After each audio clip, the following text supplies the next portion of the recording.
qu'en moyenne, par poste recherché, il y a à peu près 200-300 candidats par poste. Quand vous créez 20-30 recrutements, c'est une chose. Quand vous en avez, ça commence à se multiplier et là, vous avez des millions de CV, voire des milliards qui s'échangent en France de CV.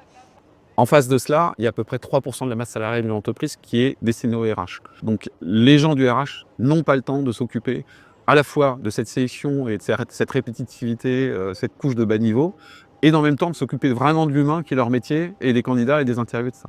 Donc moi, ce que je dis, c'est que nous, on s'occupe des ressources, on s'occupe de toute cette gestion de flux, de volume, on analyse, on explique et on donne tous les éléments à l'humain, donc consultant RH, pour que lui, derrière, il enchaîne sur ses interviews et prenne des décisions. Et donc l'IA génératif fait le lien avec tout ça. OK, et comme tu disais avant, en plus, il y avait peut-être aussi de la perte dans le filtrage qu'il pouvait se faire quand on faisait juste, Alors quand des mots-clés, des systèmes comme ça exactement. sur les CV, on pouvait perdre pas mal Exactement, d'informations et là sur les mots-clés, quand, par exemple, vous cherchez un développeur, Python, par exemple, et qu'il n'a pas mis Python sur son CV, s'il a pas, il serait extrait, en fait, il sera enlevé directement de la shortlist.